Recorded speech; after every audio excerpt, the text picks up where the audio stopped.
Welcome to TLT in today's LPF event on this sunny Wednesday morning. I'm Phil Moran, the partner in TLT's leisure team and member of the LPF committee.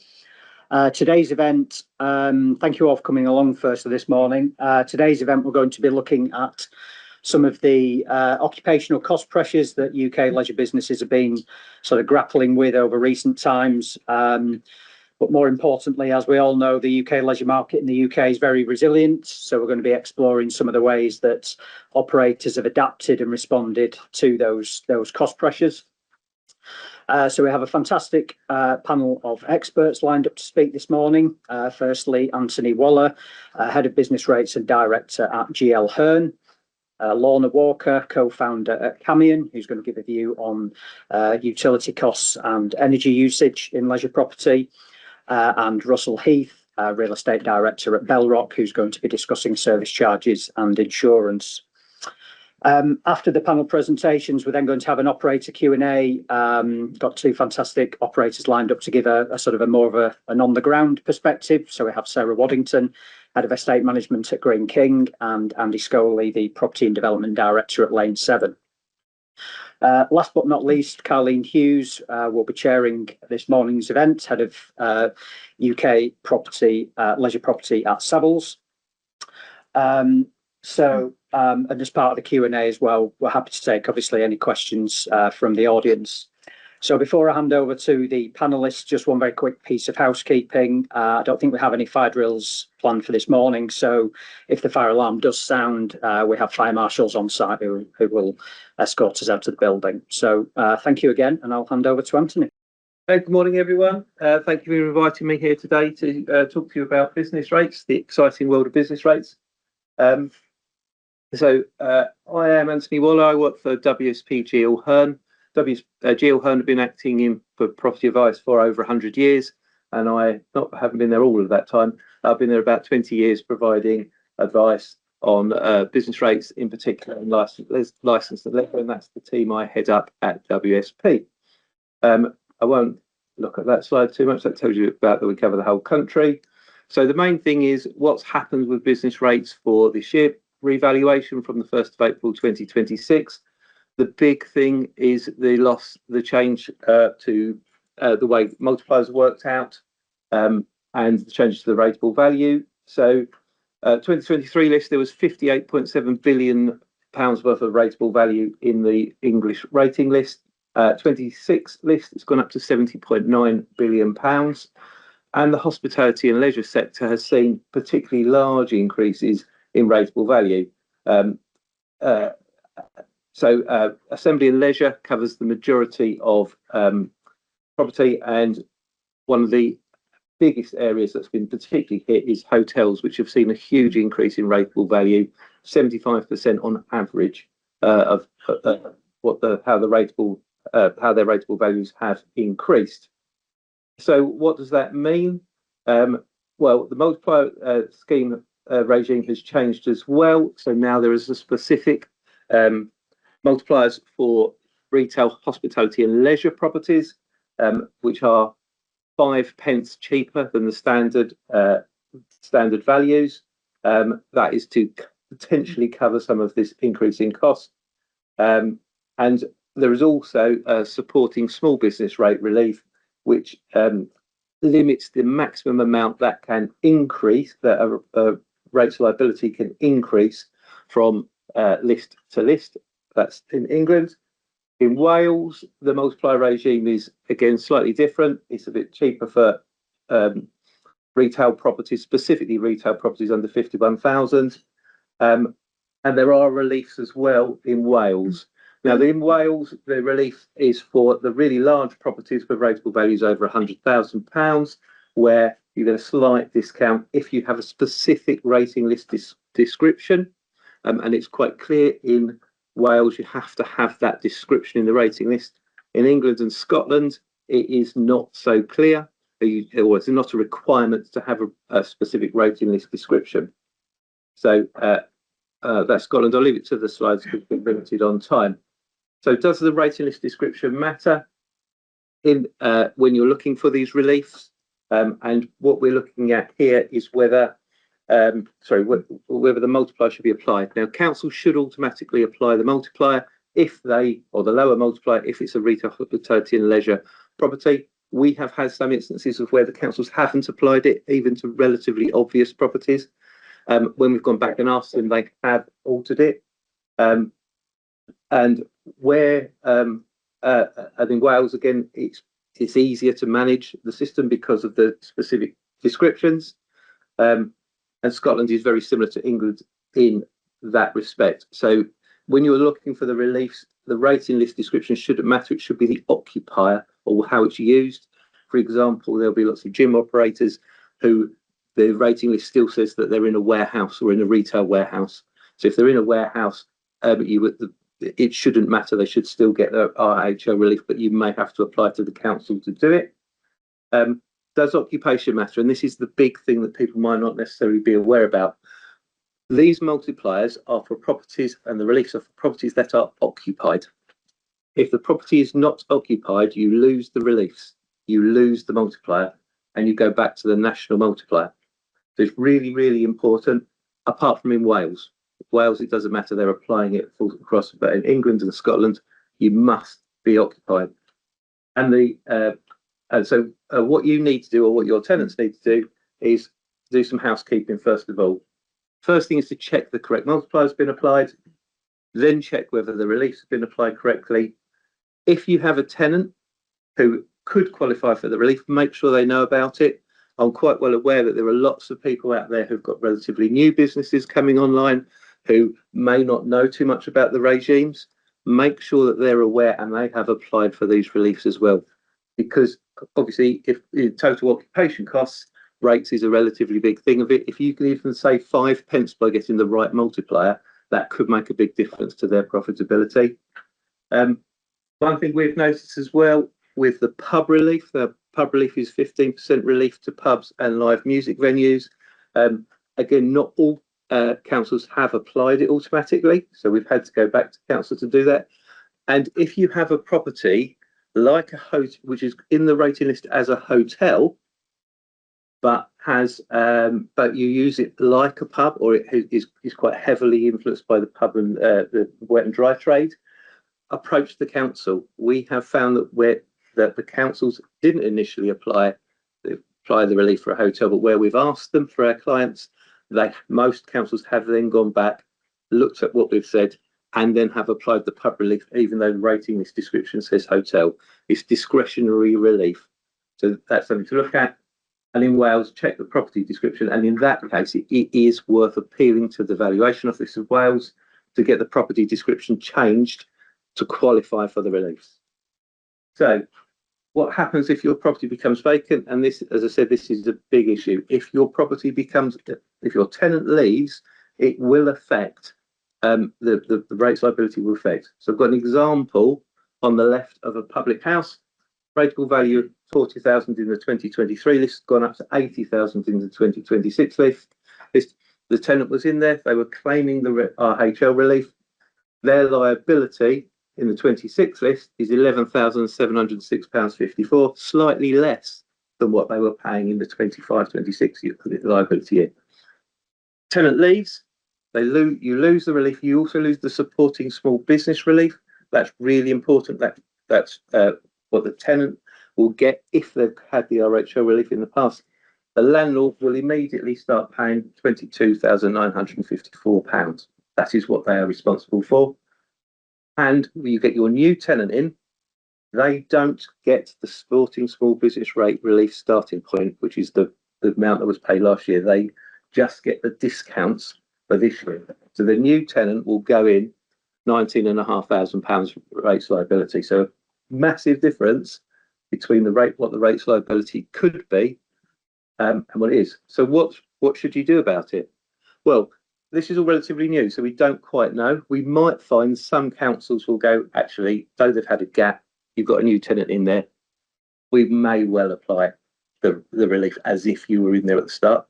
We don't know. The legislation says they shouldn't, but there might be some councils that will do that. How quickly can you replace your tenant? If you can replace them quite quickly, can you agree with the new tenant going in that actually their lease started perhaps when the previous tenant left. You might have to incentivise that, but that will allow that continuance, because a new tenant replacing an old tenant does get the supporting small business right rolled through. Okay, so they were new. If you go, one tenant goes, next tenant comes in, you get that relief, and that is for all retail, hospitality, and leisure properties. So it's retail units just as well as it is for hospitality and leisure properties. Okay, so those are one of the things. The other option, and this is obviously, I don't know whether this would work, is do you step in? Are there opportunities for new companies that can come in, that can run a public house for a short period of time on a license, or run a hospitality property, just to maintain that consistency with the relief running through? Is it a viable market? We don't know. But it's something that people may want to consider. The other thing is, do you need to open as a shop or as a pub 7 days a week? There are plenty of leisure properties out there which don't operate 7 days a week. Football stadiums, for instance, don't operate full days a week. They may only operate 1 day a week.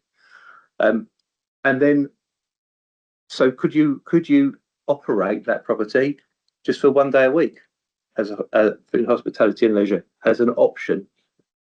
Would the councils accept that? There shouldn't be any reason why they shouldn't, because it's still wholly or mainly used for the purposes of the hospitality and leisure, and that might make operating it potentially feasible, but it might not. But there are those things. So the other thing to bear in mind as well with rates mitigation is you may be used to using boxes in, boxes out, or something similar to mitigate your rates liability, which works. 3 months worth of relief, and you can get it back again. The problem you've got, as soon as you declare the property is empty, you lose all of the reliefs. So the rates mitigation has to work not against the lower figure, but against a much higher figure. So it's got to get a better return on it. It will still work, but there might be other options that we need to consider. I'm afraid I don't know what they are yet. Okay, now we'll talk about what we can do about it in the industry. Most rateable values for hospitality and leisure properties are valued on a shortened receipts and expenditure or a shortened R&E basis. The VO, under a lot of pressure, have limited resources, need to make a lot of valuations in a short space of time. So they use this shortened method where they basically take the income from the pub or the venue, and then take a percentage of it to determine the rateable value. And that percentage is informed by analysis of how properties are performing elsewhere. But is it really fit for purpose anymore? The valuation of it, so the advantages are it's based solely, it's very simple to use. People can generally understand it, very easy for the VOA to apply. And there's a range of percentages that the VO will give you that you can fall between, and you can argue where you are. The disadvantage is it's a very, very broad brush approach. It doesn't take the nuances of each individual property. It doesn't consider any site or business specific costs or expenditure. That's something you have to argue with the VOA. And there is a complete lack of transparency in the VOA valuations. They don't tell you how each individual pub has got there, or each individual property, under confidentiality, because it's a trade-based valuation. So what can we do? Well, we can go along the lines of having a full receipts and expenditure valuation. The VO will accept these. They are time consuming for us. They're also time consuming for the VO.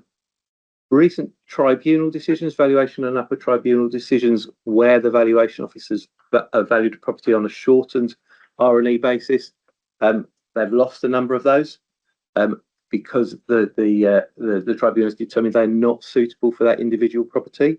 So where you've got some individuality in a property, it may well be worthwhile doing that.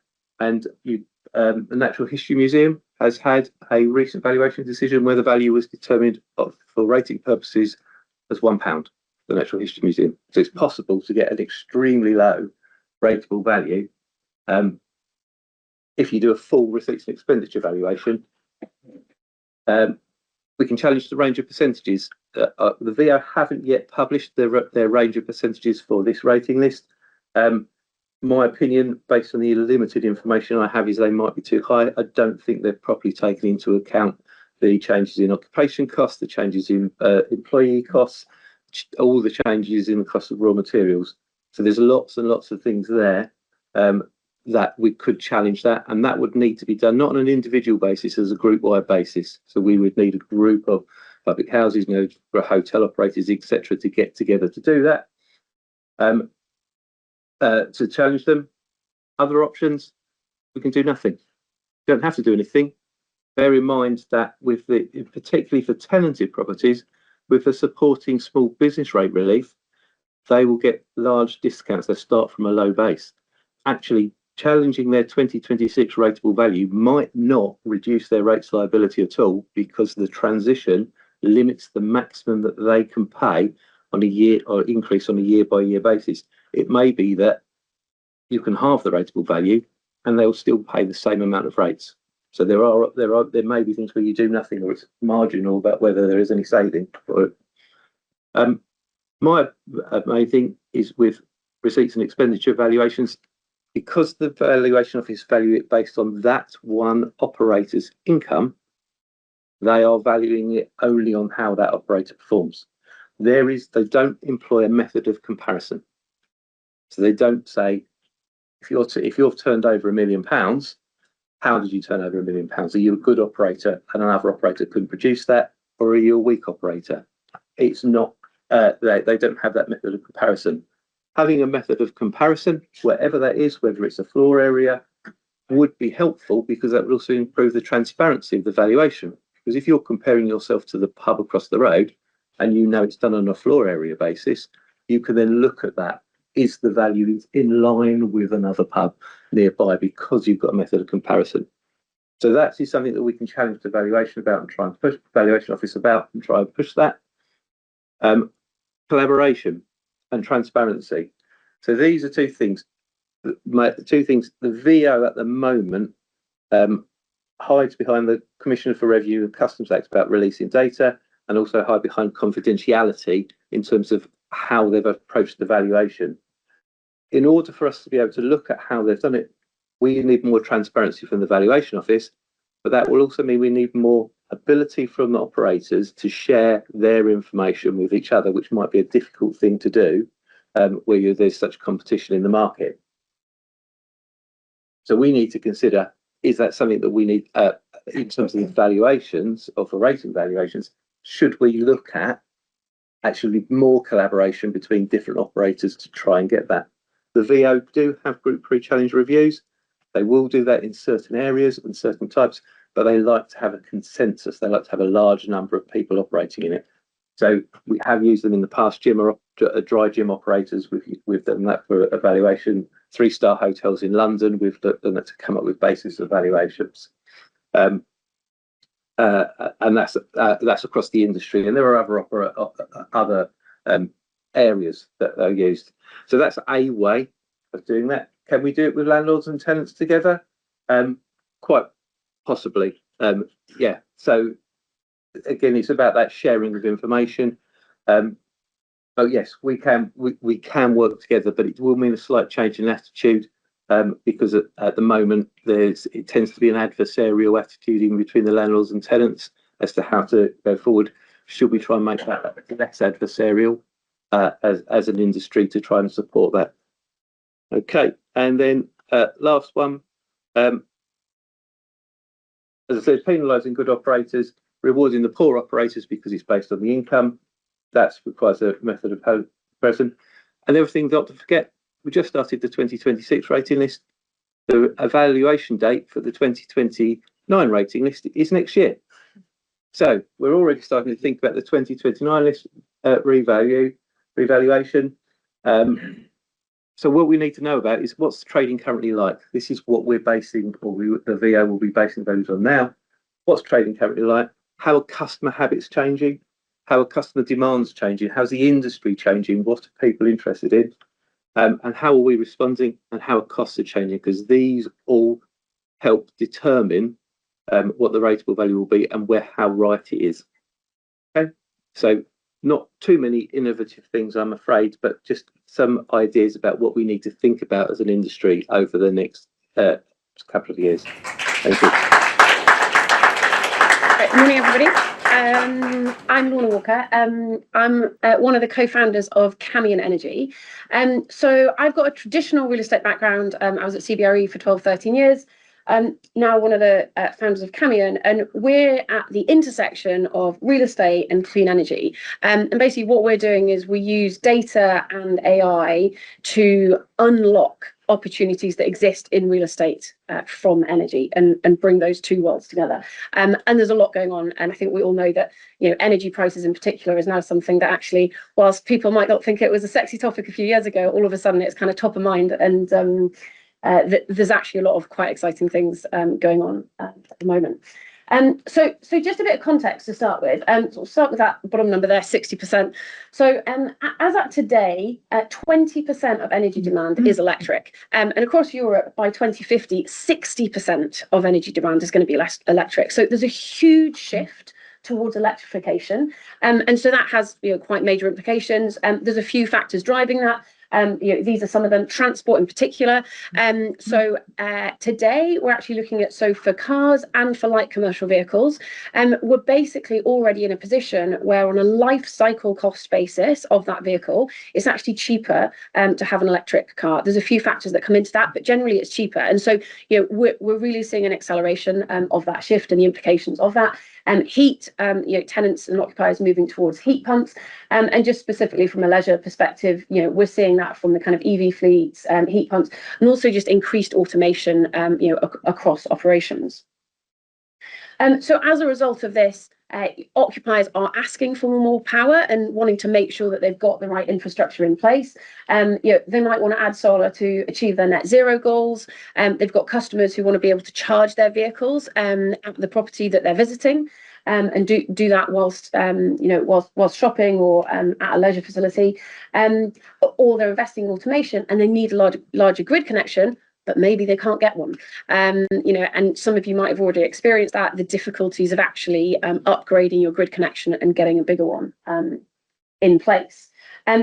So we can then start to look at on-site energy infrastructure and how this can help to address and respond to some of those developments that we're seeing. So if we just start with EV charging, I'm sure plenty of you, in fact, all of you, I'm sure, will have met some of the charge point operator companies that have been running around the industry over the last 2 or 3 years, going slightly crazy. But suffice to say, it's definitely here to stay, and it's about actually making sure you've got the right infrastructure in place. And typically, what that looks like and where that's sort of settled is that you've got a charge point operator who will cover the cost of the infrastructure, so upgrading the grid and the charge points themselves, and they will typically then pay a rent to the landlord, and that tends to be a fixed price per bay. Sometimes there's an element of profit share on that as well. Rooftop solar, so what we're looking at there is it's basically just putting solar on the roof, and then the energy from that solar being used by the tenant within the building. And what you're wanting to look at there from a commercial perspective is as much of that solar as possible being used in the building itself. So you can export it back to the grid, but typically it doesn't actually make much commercial sense to do that. So that's never really going to be the driver for doing it. It's using the energy on site. Now you can also pair it with battery storage, which actually for certain parts of leisure could become more relevant, because what you can do with battery is it then shifts it to the evening. So you can store the solar from during the day, and if you're using a lot of energy at night, that's actually where you've filled up the battery in the daytime and you can use the battery in the evening. Batteries do tend to be a lot more expensive actually, and so the analytics around that, you need to be sort of more careful with actually, does it make sense to be adding a battery? And then finally, grid resiliency. That piece that I mentioned before, you need to make sure that you've got a big enough grid connection, and you're also future-proofing your property. And are you going to be able to get a bigger grid connection as and when you might need it? So what does this mean in terms of costs? And I think, that's the thing that everybody is sort of really wanting to look at. And there's really kind of two elements to this. So one is you can actually save money from having the right type of energy infrastructure on site. So as a tenant, you can save money. And as a landlord, there is a revenue opportunity here. So just looking sort of specifically at these. So if we look at landlord funded solar, and there are other models that you can use in terms of putting solar on, But if you've got landlord funded solar, typically from an occupier, that should actually mean lower operating costs for you. So you might be paying, say, 10% lower than what you're going to be paying your energy provider for access to that energy. So you'll be paying a bit less for it. And you've also got power resiliency. So if the grid goes down, for example, there's a power cut, actually, you've still got access to energy. And the other thing, you've got a bit of certainty as well. So, the huge energy price shocks, and as somebody was saying, this session was put on before Trump declared war in Iran, and all those shocks. But actually, if you've got solar, then you're not exposed to those big energy fluctuations. And I think, the industry is starting to realize that we're probably going to be seeing, that into the future. It was Ukraine, now it's been Iran, and there will be more of that coming. And so actually, if you can have a bit of stability and certainty around your energy costs, then that's, definitely a good thing all round. And from a landlord, they will be generating revenue from the power purchase agreement that they've got in place with the tenant. EV charging, driving more footfall to your site. From a landlord, there's some revenue share from the rent, and improved grid connection. And you've just got that grid resiliency, future proofing. And that is a good thing for the landlord as well, and can lead to you having a stronger tenant covenant as well. So how can you actually start to try and unlock that? And what does it look like? So all of these things on the left-hand side there, they're all of the data points that you really need to be taking into account to put the right thing in place. There's lots of different things at play, so you do need to be able to analyze it in the right way to put the right infrastructure on a site. So you're taking into account grid data, what's going on in the local area, energy provider data and what those costs are, the energy assets themselves. So how much does solar cost? How much is battery storage? Should you be bringing an EV operator in? And actually, what's a sensible rate for them to pay? So what we do from a Camion perspective, so we build essentially a digital twin of your property, and we then look at it from an energy perspective. So we've got an AI model that we run it through, and we've got a behind the scenes, something that we call our scenario engine, which will run thousands, sometimes tens of thousands of scenarios, taking all of the data points into account to figure out actually what is sensible at a particular site. And what we might do, for example, is put in that the landlord wants to fund solar for the tenant. The landlord needs to make, say, a 12% IRR on that investment that they're making. But the tenant, they want to be saving, let's say, 10% on the energy cost going into it. So we run it and we look at, okay, well, actually, what type of system can hit those metrics, or what do you need to play around with? Or maybe actually it doesn't work today, but this is where it could change. Or landlord, you need to take a 10% IRR. Tenant, you need to take an 8% saving, or change the size of the system. Should you be putting batteries with it as well? Depending on, is it a during the day sort of user, or is it evening, or maybe a bit of both, and what does that look like? So we bring it all together, and so what we're really trying to do is essentially equip real estate owners and operators with the information so that they can make the right decisions about energy infrastructure. And I think I would just finish by saying, I think one of the things that there's a great opportunity for here is it's very much for landlords and tenants to really work together on this. So, the way that energy works means that you've got to have a very collaborative approach to it. And so, I think there's a kind of call there actually for greater understanding from everybody. And I think that will mean that, all parties feel on a more solid footing about the decisions they're making, and working together. And, and that should be for the benefit of all of us. So, thank you. So morning all. For those that don't know me, I'm Russell from Bellrock, and I'm going to spend the next sort of 8 minutes or so talking about two subjects, so service charge and also insurance rent. So in terms of setting the landscape for today's discussion, I suppose there's a number of parties that are involved in this process. One, of course, is the tenant.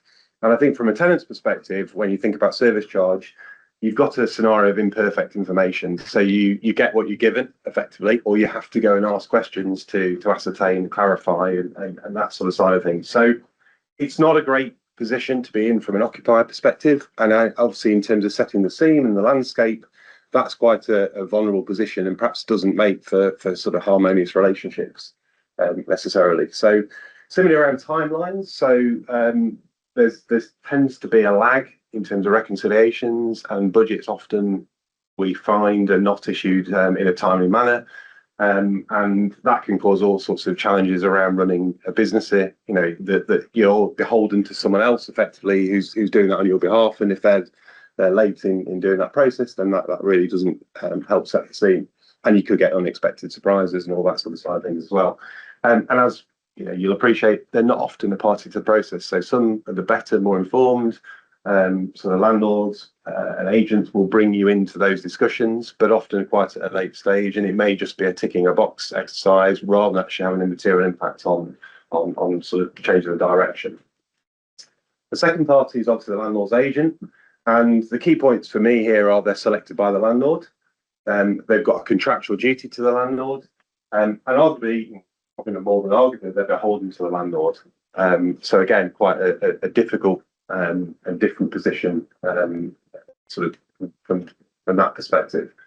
And then of course the landlord. So the landlord's actually got the financial exposure and risk. So if it all goes wrong and they've overcharged or recovered something they shouldn't have done, then there's a chance that down the line, could be several years down the line, the landlord's actually got to put his hand in his pocket and reimburse the tenant for the charges that have not been incurred correctly.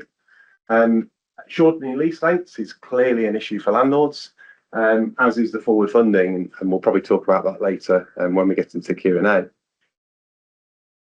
So for me, the interesting side of things here is that there's this contractual relationship between the landlord and the tenant, obviously, and between the landlord and the landlord's agent, but there isn't that same sort of contractual connection between the tenant and the landlord's agent. And for me, this is one of the issues that we've got an issue in the industry, and I've been saying since probably about 2018 that actually we need a mindset shift from landlord's agent to managing agent in that kind of quasi-independent capacity. So almost sort of the duty arguably to the building. Now that's clearly quite a significant shift from where we are right here, right now, but I think that will really change the industry and drive that sort of partnership model that I think Lorna talked about, and I think it's going to be a key factor as we move forwards. So setting the landscape, RSS professional standards it is now, clearly has been through a number of 8 iterations over the last 30 years.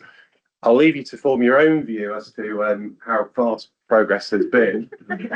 I think that might be a bit of an indication as to what I think, but I think joking aside, we are actually making progress. And for me, undoubtedly, tenants are demanding greater transparency, timeless accountability, and that's obviously a key theme of the document.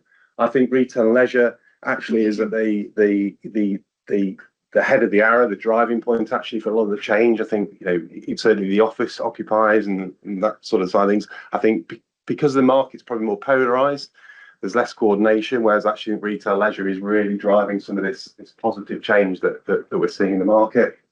It's really popular. From the RICS's perspective, it's consistently right up there in terms of the download documents. So there is an appetite in this sort of side of things as well. And the RSS really has quite a positive view of their own document.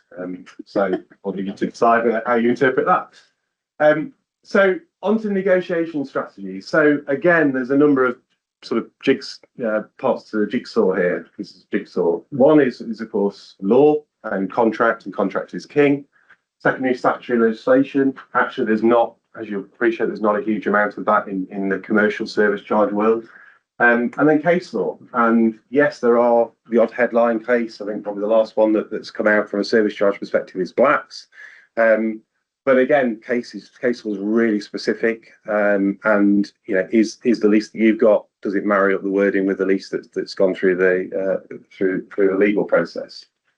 Then we've got surveying elements, so the scope and the requirements, what does the scheme need, who makes the decision to mow the grass every week, every fortnight, whatever. There's all that sort of side of things. The documentation, so the budgets, the reconciliations, what goes into that, the quality of the pack, the quality explanation is what they do say, what they don't say.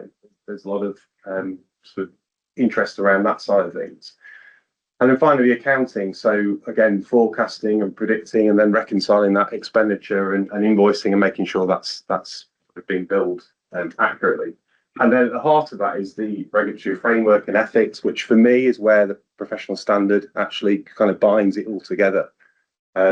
So there's a lot of different elements that come together in sort of bringing the sort of negotiation and the technicality and all the data, etc., that's associated with it. So moving on to insurance rent. Again, we've got a very similar situation. So imperfect information, timelines, not a party to the process from a tenant's perspective. You've got the landlord's agent. Quite often you've got the landlord's broker as well. And again, they're selected by the landlord. The contractual duty is the landlord, and again, beholden to the landlord. And then, of course, you've got the landlord himself, who again is potentially going to carry the can if things go wrong. And of course, you've got an even more complex model around the contractual relationship. So again, landlord-tenant contract, landlord and landlord's broker probably contracted. There may be a landlord's agent broker relationship. But again, we've got the tenant landlord's agent that are not sort of bound together. And again, for me, the heart of this is kind of duty of care, managing agent and managing broker. And I think we've got to again make that shift. And for me, insurance brokers should be part of the conversation in terms of professional standard. So mitigation strategies, familiar theme, contract. Obviously, being the first point, statutory legislation, again, really limited in the context of sort of rent, insurance rent, and case law. And probably most of you heard of the sort of Trocadero case, which again is probably the most prominent that's been around in this arena for a while. And of course, that's about to go to appeal. So it'll be interesting to see where that goes. But again, some of the subtleties that I think are not known in the market, and actually what was going on here was actually quite extreme. And not as common as perhaps some people believe it is in the market. The scope and the requirements. So again, who decides what the right buildings declare value is? There's so many issues around that. Sort of double insurance. So has a mezzanine gone in? Is it a tenant's fit out? Is it being insured by the landlord and the tenant? And so opportunities to potentially save around that as well. Again, the documentation. So do you get the insurance schedule, or are you given a certificate of insurance that the broker's just printed off there in their office that particular day, and what are the values on that, and what's the difference between those? And then finally, accounting. So how is that been dealt with? Is it to have a sort of an accurate invoicing? Have we already paid one landlord for a period, and then we've got another invoice for a duplicate period? So again, there may be mitigation strategies that you can adopt around that. And at the heart of that, this regulatory framework and ethics, and for me, as I say, the professional standard does touch on it, but I think there's a lot more to be done, and we should be looking to bring the professional body into the discussion as well. And if all else fails, well, let me do my plug. Give us a call. So thank you. Great, thank you everyone. It was great to hear all of your perspectives. I'm hoping that the questions that we'll go to now will just help everybody to integrate their thoughts and questions maybe that we didn't cover. So I've got a few here that we'll kick off with for each of the speakers, but then we'll invite the audience to chip in because I think this is going to be quite an interesting topic of discussion. Hopefully not too much focus on service charge solely, but we'll get there. Okay, so just kicking off then, Anthony. Many landlords and tenants seem to sort of organise their own rates appeal separately, and you talked about some of the group challenges in use type within your presentation. Is there any merit, or are you seeing any, I guess, scheme specific, property specific grouping in terms of challenging? Is there any merit in that from a operator or landlord perspective?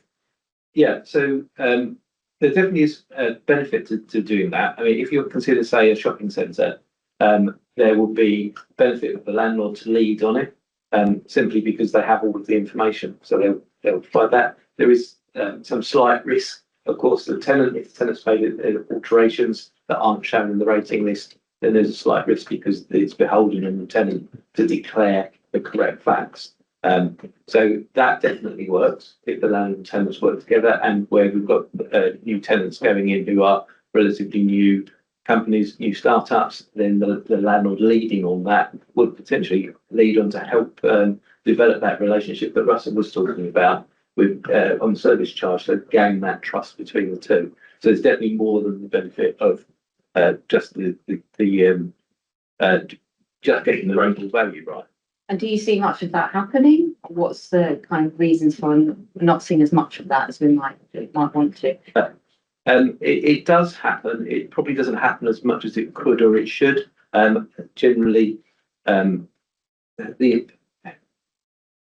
generally people just want to get on with it, if you like, want to reduce their costs, so they will push that. The occupier will push that process to do that. There is a general lack of collaboration outside of, say, the shopping centres into the general property type. So if you look at gym operators, there's some collaboration, but not perfect collaboration between all of the different operators out there. But it could be better. The biggest risk is that lack of confidentiality, or that loss of confidentiality, that I think the operators in particular are concerned about. I guess some operators are probably more focused on the mitigation, having more slick process, I guess, in that than smaller operators might do as well. Yeah, there's the larger operators are obviously looking at overall costs for across the entire estate rather than specific sites. So there will be a more general consensus to agree an industry-wide figure. The smaller operator will be more concerned about their individual site and maybe more inclined to push something that might not work. And the VO is the other side that we've got to take into account, is that they like everything to be in a nice, easy box, a nice, easy form for it to work. So they're not keen on individual appeals on individual things. And you touched on the fact the next valuation is going to be coming up next year. Is there any practical steps that occupiers can take now to mitigate their rates exposure? And I guess opening that up to Sarah and Andy as well, is there anything that you're already doing with that in mind for next year? Rates mitigation is going to be more difficult. Again, as I said, it's about making sure the reliefs are applied correctly to each operator, and that they've got the ones that they apply for. Other than that, struggling a little with that one, I'm afraid. Yeah, same to be honest. All we can do is what we can do at this moment in time. And that is, most of it is out of our control for the next round of rating. And I guess just touching on that, you kind of highlighted some of the errors that I guess in the way VRA have approached things. Does that I guess flow through for the next valuation, or are they likely to kind of make similar mistakes again? So it's not so much the mistakes that they make, it's the entire valuation basis that potentially needs a review. And there is a government review out on whether the receipt and expenditure is reasonable method for valuation. So that consultation has gone back, and we're waiting for the government response on it. But yes, the valuation office always makes mistakes, but then so does everybody. It's not. But it's the entire basis of valuation that really needs to be considered, and whether there should be a much better way of comparing properties, which doesn't exist at the moment. And I guess just from you have a background with VO. Is there anything that you think is an easy win, I guess, in terms of how they approach that? Because it sounds like it's just a time, resource, money problem in terms of a better valuation process. Yeah, there has to be a willingness within the valuation office to change. One of the issues that they have is the lack of resource, potentially lack of skills as well, that they have within the VI, only because the skills change over time. So that they do have those issues. Sorry, I've lost track of the question. I guess it was just any easy things that you, from your experience, that they weren't doing or could be doing. Well, they need a willingness to accept that something's got to change, and that generally doesn't exist in the valuation office. It would be nice to think that they would look at it and go, actually, we need to do something to protect. But that's not usually their style. Anthony, we do look over time to change the ratings of the sui generis model. We're obviously quite specific to bowling, etc. But do you think that's advantageous to do that going forward, or is sticking to the Class E model? I think it's always worth reviewing how things are arrived at. Again, the receipt and expenditure model or the short-term R&E model has worked okay for years. I think the biggest problem with it is because the level of the cost of rates has increased so much over the last 5 to 10 years. It's brought under question about is it actually right? And the main issue is as I said earlier, is it impacts the better performing people pay more rates. You're rewarded for performance or average performance by paying less tax. That to me doesn't seem a reasonable way to try and grow business. We generally found it to be quite successful. But getting specific, we are the bowling leisure operator, and obviously the rateable value. Yeah, I mean, and that is right, because the valuation of this is interpreted in the market, they're not in the market. Yeah. So knowledge that the operators have of a particular industry or particular is beneficial for the VO to understand that, and yet and they will listen to those sort of very specific property type. Yes, I would agree with that. Yeah. It takes a while. Yeah. Usually more than that. Just move on to some questions for you, Lord, on the energy side. What can landlords do to improve their buildings and I guess encourage their tenants to reduce energy use and costs? I mean, we've talked about sort of green leases and how well they're adopted or not adopted. Is there anything that you can see that the landlords could be doing more often to encourage that? Yeah, I mean, I think the place to start is basically data, and it's actually just understanding what is going on at the moment. And I think once you've got that layer of understanding, that's when you can start looking at, okay, well, what should you be doing about it? And that's where, green leases can be particularly helpful because they'll have provisions in about actually sharing the data. And I think, we know that the operators and retailers can be quite sensitive sometimes about sharing some of their data. But actually, so I'd say kind of data sharing, actually as sort of, the first portfolio is then actually doing the analysis on the data so that you're going to be able to do something smart with the data.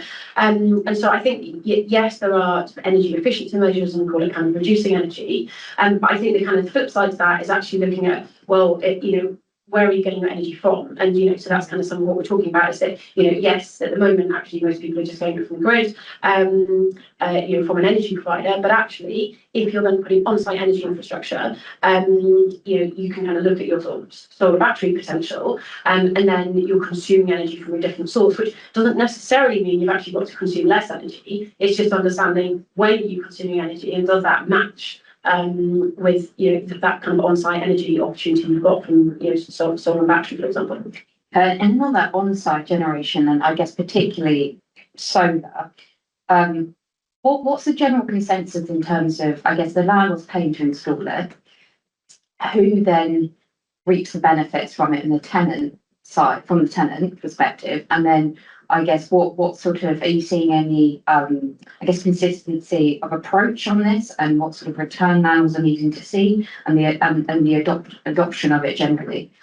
Yeah, so there are different approaches to it, and I suppose so the first thing that I'd actually say is where we have seen the take up of solar has so far been where it is an owner operator and they have put solar on it, because actually they're able to, in a sense, kind of make all the decisions and they can kind of see the benefit themselves more directly, and so it then gets more complicated when you've got a landlord and tenant relationship. And so if I'm being honest, actually we've not seen that much take up on a sort of landlord tenant basis for solar.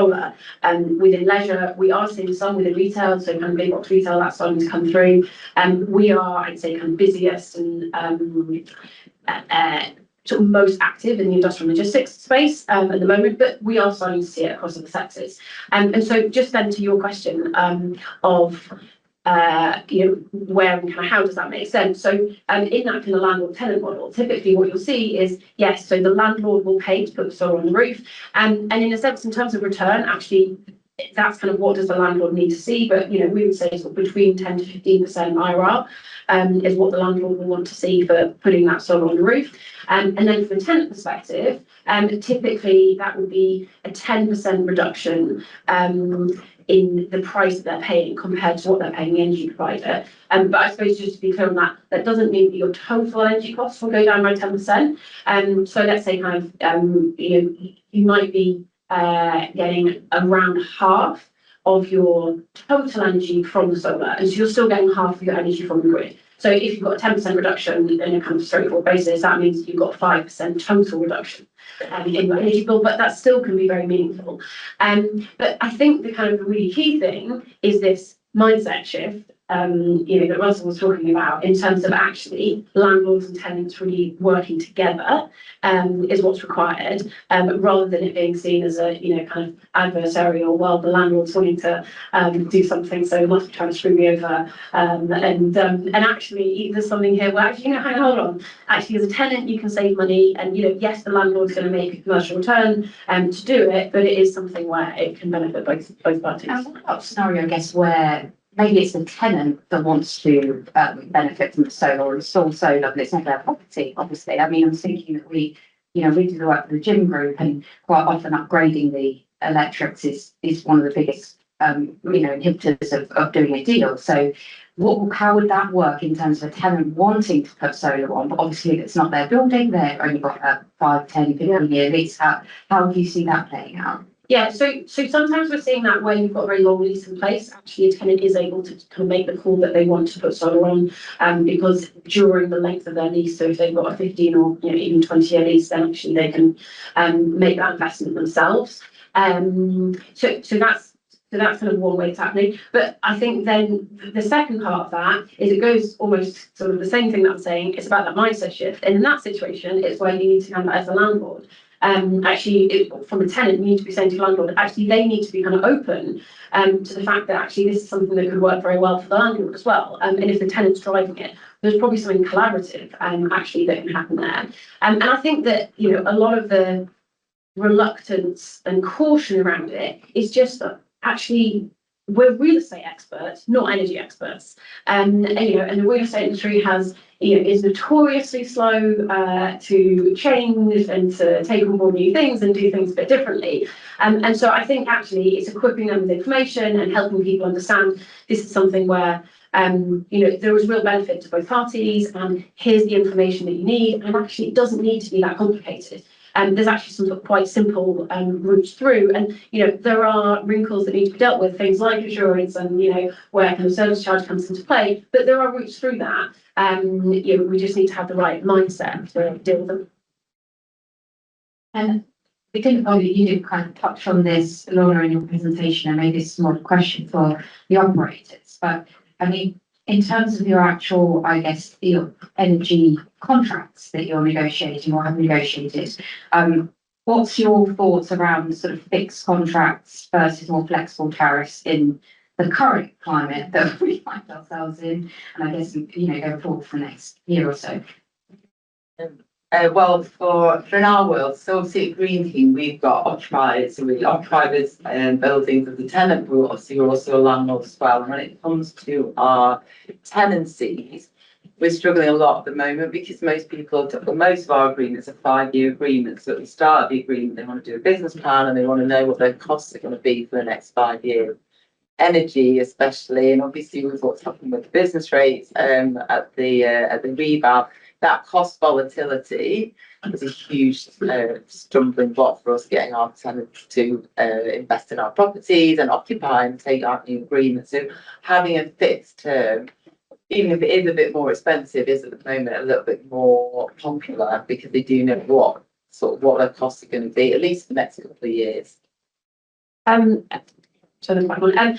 I would also just add to that is I think this is where actually if you're able to pair that with on-site energy, you can see, and parts it might be slightly lower actually just because of the amount of roof space you've got in terms of putting, say, solar on it. Yeah. But retail, you'll see it can be 40 to 50% of your energy cost from getting the solar. And so actually, you can have certainty on what that cost is. And so I guess that kind of goes a bit more to that sort of fixed piece. But it means that, you know, as an occupier, they're not as exposed. So they're only exposed on half of their energy cost through potential fluctuations. And I think, you know, as a general rule, actually occupiers like being able to plan and having a bit of certainty around what's going on. I don't know if mine.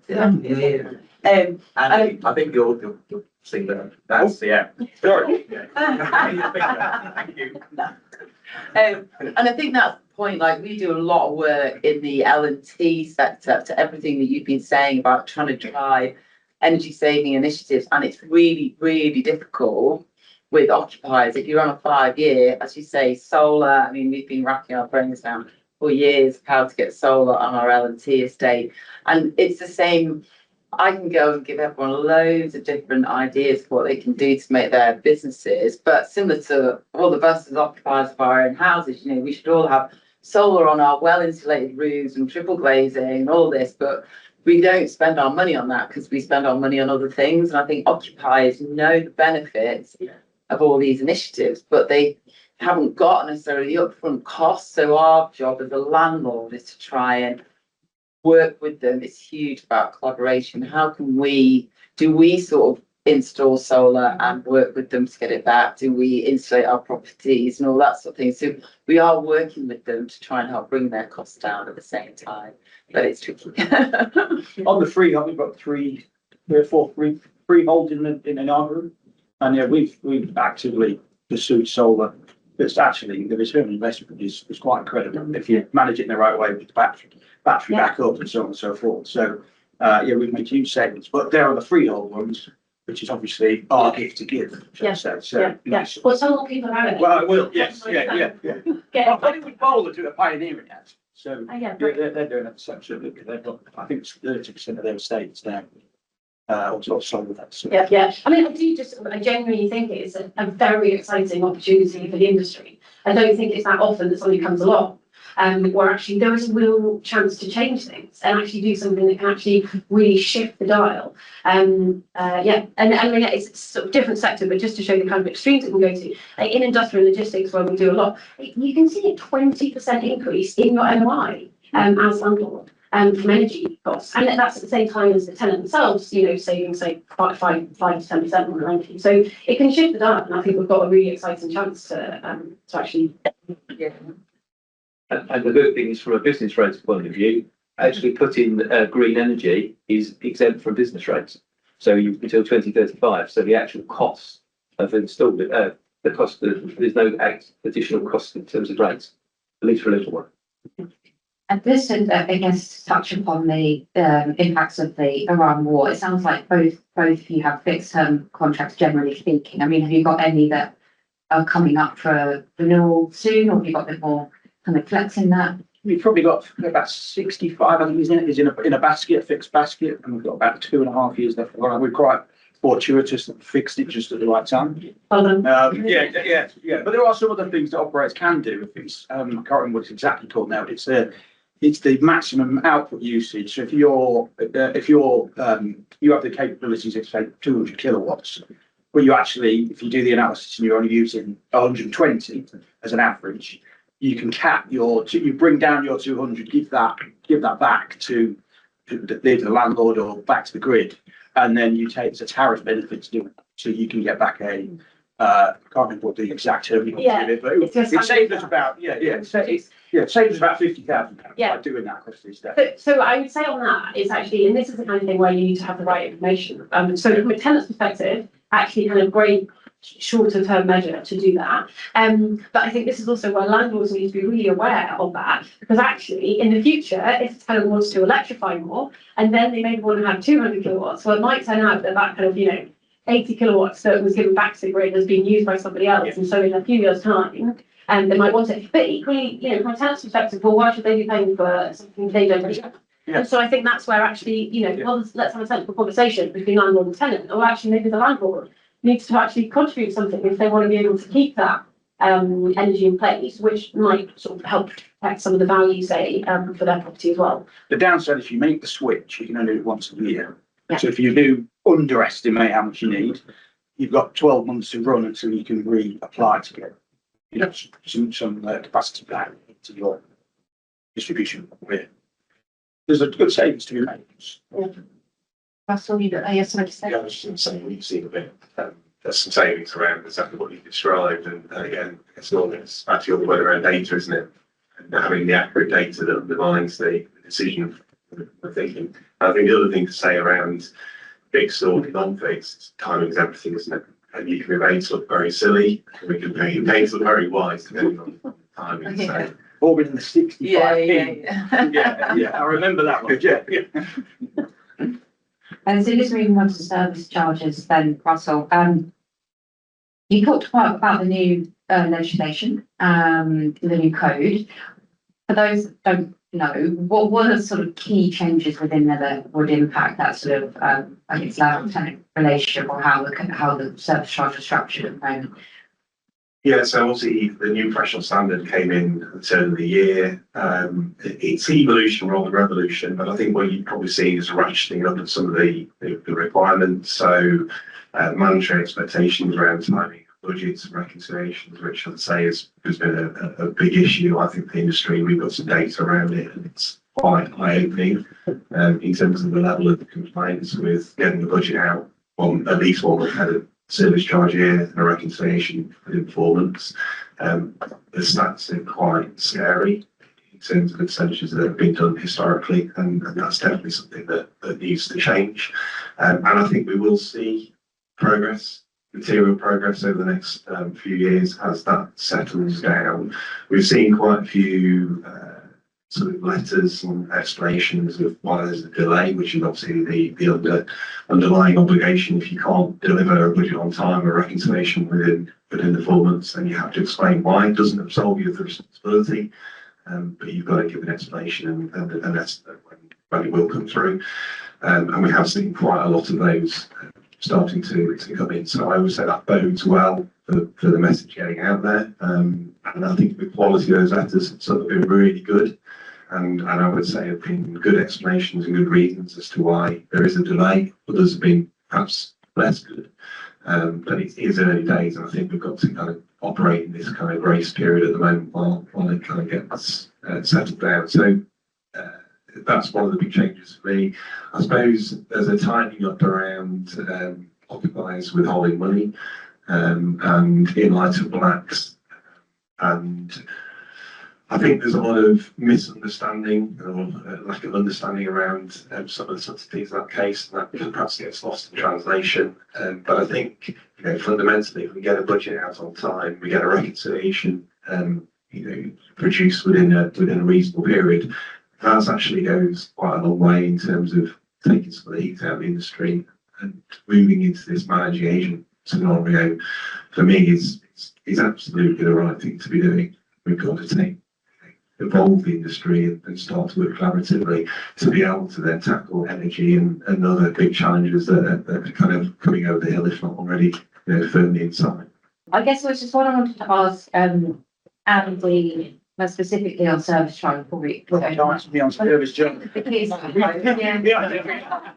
the reason I'm here, Andy, It's funny that. we had a rather full call, didn't we, a few weeks ago? Yeah. The samples budget. That might not have been my only one that Monday. week, golly, but yeah. But yeah, no, it's just to say, obviously, service charges are increasingly putting pressure on the occupational deals, and I see it from the agency side. How is it impacting, I guess, your negotiations on new deals, and is it impacting the types of properties that you're looking at, between a sort of town centre and multi-let shopping centres and standalone buildings, high street buildings? I don't think it impacts which units we're looking at, but we do just now, you'll be aware, Carl, we just look at it as a global offer. So we just look at it as our occupational costs for rent, service charge and rates across the estate is 17.2%, of which service charge equates to 5% of that now. In fact, the last 2 or 3 units that we've taken, Midsummer, The Gate, and Hosea and other, St James, the service charge way outstrips the rent when but obviously I've just offered at the number that I can offer to make the deal stack. And then the landlord after, I just say, well, you divide it up however you want and just tell me what it is, so I know from an accounting point of view. But I don't think it stops us doing the deals, but it is becoming an increasing problem. And we've seen it, the service charge percentage of our, across the board of our overall business just keeps creeping up, even though the revenues are holding quite well. And the rent costs coming down as a percentage, but the service charge just keep going up across the board, as per our conversation, which we won't get into now. I was shouting, Colleen was doing a very good job to listen. Yeah. And I think you moved me up to somebody else, actually. So yes, we will open it up to the audience now. If you've got any questions for any of the guys or just general questions, please shout. So question on the service charge side, you've got a bit of a tail end there. But yeah, I get the same issue for my leasing. I'm a landlord, owning real estate. Are you noticing that landlords are starting to cut services? Because we're seeing that with minimum wage increase on security, cleaning, everything's just going up, often outside our control, taxes, etc. So we're starting to cut services. So we're saying to tenants, right, do you want marketing here? No, fine, we're going to cut it. Do you actually want to do your own bids? Yeah. Quite aggressive stuff, but unless you do that, we're seeing, potentially some sort of just spinning out of control. And then, there's less money for rent, Andy. Yeah. I actually like to get rent. How most landlords do, actually. Yeah, I don't want to run a service charge. Yeah. So I do agree that's with my that. cheeky question. Yeah, we should be cutting things like, because we spend a shocking amount of money on marketing, but obviously we manage the return on investment on ad spend. I see the charges going through the service charge budgets. No one ever gives me anything to say that was valuable. This is what the outcome was. This is where, this is why it's worth doing. I never get to see any of it. There's just £30,000 slapped in the budget, and I just go, and it's gone up to 35 the followed. And no, there's no explanation. That's just one of many. Same with security at night. I always think, is there a better option that, securing the Total chaos. well, I don't know. Actually, we sold a building and the new landlord has cut all the security. Very interesting experiment. I think they'll get a massive increase in vandalism and robberies and stuff.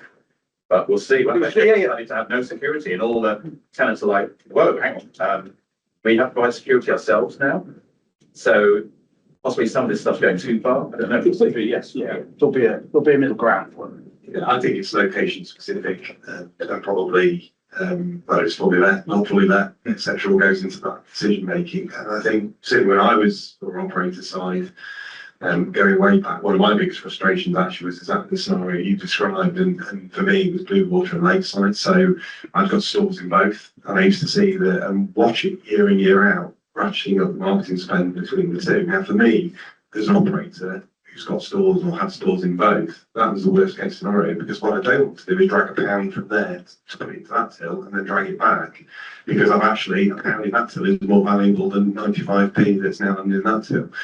So that was one of the challenges. Now from a landlord's perspective, you've got different owners, and therefore actually dragging it, CSC at the time, to them rather than me, so as it was at the time, that made commercial sense. And that's one of the sort of underlying issues in the industry. And I think, we get a lot of occupiers that are frustrated around lack of ROI, lack of visibility, particularly around marketing. But, so there are undoubtedly challenges out there around national living wage and all that sort of side of things, and statutory legislative applications that clearly is an upward trajectory, aging buildings, all of those sorts of things are driving cost upwards. And I think, if I'm honest, I think there is more that can be done collaboratively to really scrutinise that. And I've seen sites where experiments have been done where they've taken security off, and in some it's worked, some it's worked for a while and then there's a blip, and we've had to kind of do something to reactionary spend to try and improve it,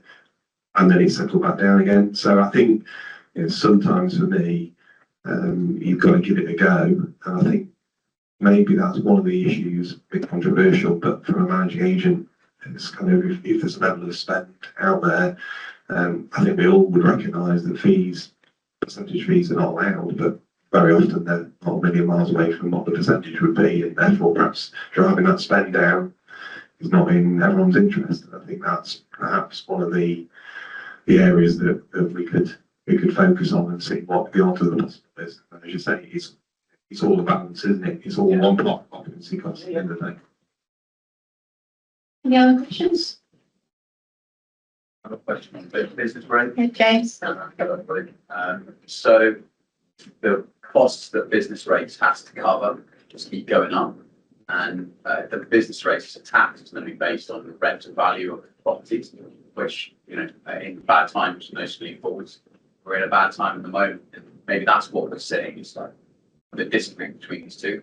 How can the VOA manage that and stop producing these like weird results like we see in the hotels, what we see in film and TV studios or whatever? So the issue with the hospitality ones is that there's a lack of rental evidence in the market, the actual rents, so that's why it's based on costs. The good news from the service charge point of view, as service charges increase and rents fall, then that should lead to a fall in rental values, and therefore the tax will decrease, or the rental values will decrease. But it is a reactive system, and so the valuation date is always several years before. So the current rate on this is based on values in 2024. So, and therefore, if the service cost issue is a more recent issue, the VO is not reactive enough. Well, it's not the VO, it's the system's not reactive enough, and we won't see that until the 2029 revaluation, and possibly after that, if the VO isn't fully aware of the changes in how things have worked. So they're more like the cost of the services that the government provides to us, the population, the tax revenue raised by the VOA was only used to cover. Like that has continued to go up, whereas the rental values notion of the property is going down. Yeah. How, like this isn't that clear, how can they bridge that? So Is it debunked or is there a future for it? well, that is a good question, and there's been a question that's been around for a while that every government, successive government, said they will review, and a review has started and never concluded. Not with any significant changes, but the main issue is it's a cash cap. That's the main issue. And the other thing that has been that it is a big concern is 20 years ago the rate poundage or the rates was 30 pence on the pound, and now it's even for retail 43, and it was over 50 pence in the pound. And that's the issue. It's just the amount of money that's taken out. A rebasing of the multiplier might be a good thing, but then the government has to cover that income from elsewhere. And so are we going to have higher corporation tax, higher income tax, etc.? It's going to come from somewhere if it's not coming out of a business. So what are the main alternatives for like banded around and discussed? Are any of them a realistic option?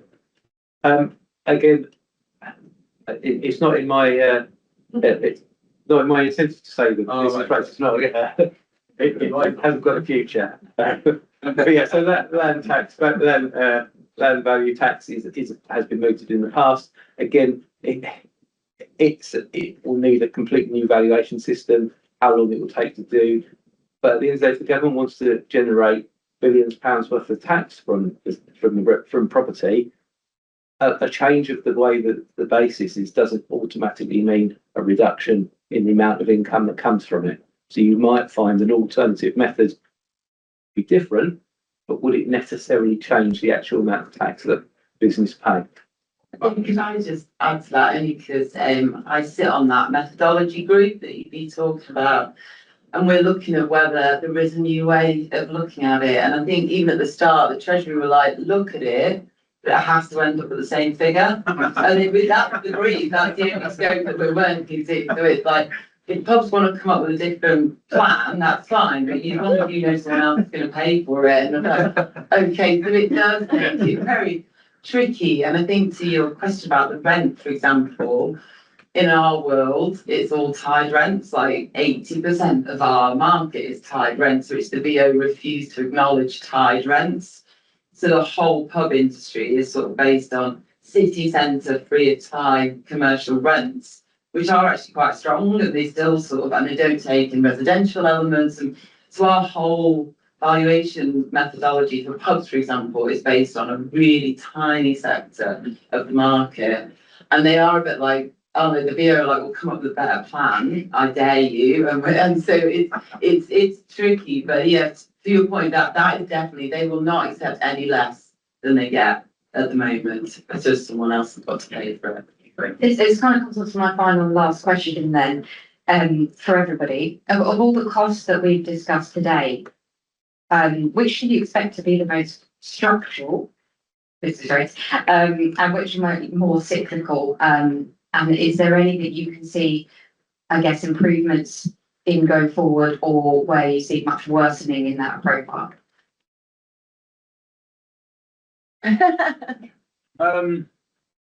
Aimed at me, that was a service charge. Yeah, service charge probably is one, actually, to be fair, because that quite often is out of our control.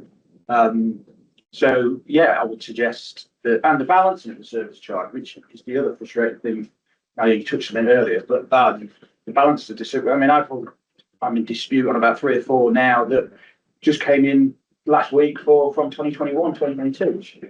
You can't run a business in that way when these unexpected costs are. So my about service charge, but I think I'd add from an energy perspective, it's an interesting one, because it's actually more that you've got this opportunity to move some of your energy costs, which are cyclical, and turn them into a structural cost, but I would say in a positive way, because actually it can be a structural cost that's a bit lower than what the cyclical one would have been. And I think in the pub world, it's really difficult because every cost is a challenge, if I'm honest with you. Like, food cost, I mean, everything all the time. We have a joke every year. Our MD stands up and does a presentation to all our tenants, and we start it every year with it's been challenging. We need to come up with a new start to our so it is very, so from a cost mitigation point of view, it's very difficult. All we can do is find energy saving initiatives, appeal our business rates, do stuff about the things that we can control, because the stuff, as you're saying, and I'm saying cost of food and all that sort of thing, we don't have any control on at all. I agree with that. Actually, it's incremental links to me. So where you're challenging business rates at one end, rent, service charge, insurance rent, you're looking to kind of shave off bits where you can, and every little helps, isn't it? That's on famous retail saying. Well, thank you, everybody. That's been really great, really insightful. Just I'll say one more thanks to the speakers and the panelists today, and to the audience for coming. Yeah.